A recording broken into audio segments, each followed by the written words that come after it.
Hi, it's Laura from 99.9 WFRE. I am here with Troy Skinner, and he might look familiar to you because he's actually an account executive for WFRE and WFMD.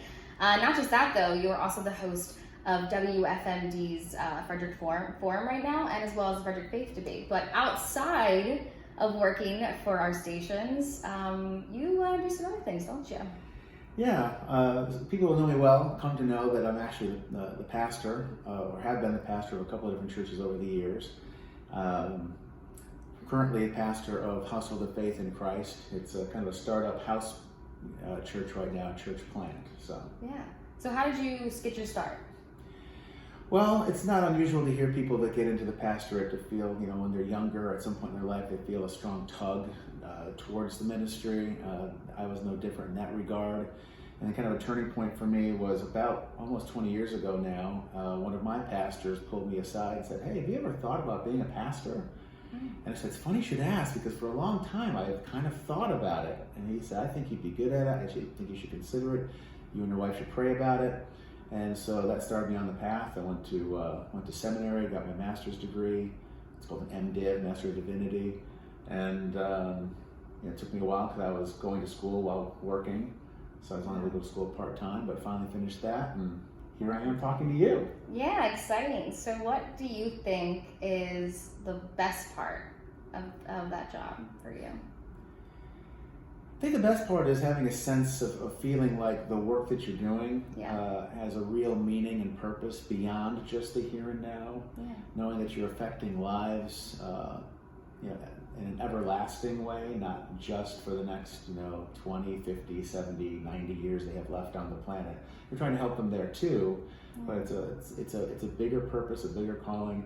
And I'm a huge fan of the idea of there being truth, and being an advocate for truth is rather fulfilling. It's hard to make sure that you're being honest with the biblical text and honest with your own understanding to figure out what the truth is. But then once you get to a place where you feel like you've arrived at this is the truth, it's really fulfilling to share that truth with others. Wow, it's gotta be pretty rewarding too. Yeah, I've seen people's lives change pretty dramatically. I've seen some people's lives that refused to change at all, or maybe change for the worse in spite of the best efforts. But when you see somebody's life change in a pretty dramatic way, and you've watched the transformation play out over years, that is really cool. I'm sure there might be some hardships though along the way. What do you think is the hardest part? Well, there's a couple of things. One, every pastor has a challenge with their flock. You're trying to shepherd the people that God has given you to be responsible for their souls, kind of thing, to put a big theological idea around that. And people, we have stubborn streaks, independent streaks. We don't like to be led. We don't like to be shepherded. As much as people will say that we want a good pastor who will invest in us and shepherd us, our human instinct is to not want that. And so that overcome that hurdle and get people to allow you to help them can be a challenge. And then bigger picture, the climate we have right now is the American Christian church is in a bit of a crisis right now. And so you can feel a little bit on an island.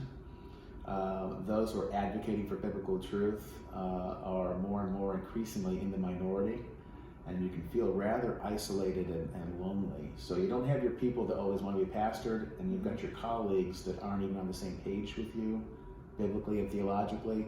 It can be a lonely thing. If somebody wanted to get into this, what would you say to them? What would you recommend? Well, the first thing is to make sure that you are properly identifying what's called an inward call. You feel like you've got a call on your life, and I'm not so sure I go this far, but there have been some really heavyweight theologians over the years that advocate for this, and they're smarter than me. So those heavyweights would say that if you can imagine yourself doing anything else, don't do it. But if you can't imagine your life without preaching the good news, without studying the Bible and sharing that truth from the pulpit on a regular basis, if you can't imagine living without doing that, you should pursue it. If you can imagine living without doing that, you probably shouldn't. So that's the first step. The second thing really is kind of affirmation. Like I mentioned in my story, I had a pastor about 20 years ago say, "Hey, ever thought about being a pastor?" And I've had other instances like that too, where people have suggested to me that, "Hey, the pastor could be something you should think about." Yeah. So you have people affirming you, maybe even you're not even soliciting it. They just kind of mention to you, "Hey," or you start getting put in positions of teaching and leadership where you're asked repeatedly to lead Bible studies and prayer groups and things like that, and maybe asked to consider becoming an elder at your church or some other leader. That might be an affirmation you're looking for. And then the last, maybe leading up to this, is you want to be prepared and get trained up. Like I said, the church is in a crisis right now because a lot of pastors aren't properly trained up. So it doesn't mean you have to go to seminary, but if you do go to seminary, you want to go to the right ones. Some of them aren't worth anything really anymore these days. Or you want to have a really good training program within your church context that can get you to where you need to be, so you know that when you're shepherding and leading people, you're shepherding and leading them properly.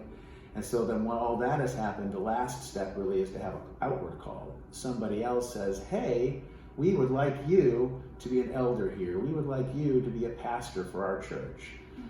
So it begins with the inward call. You want to confirm that with some external kinds of things and some training things. And then if nobody calls you to be a pastor, everything else can be in line. But if nobody calls you to be a pastor, then maybe everything else was misunderstood.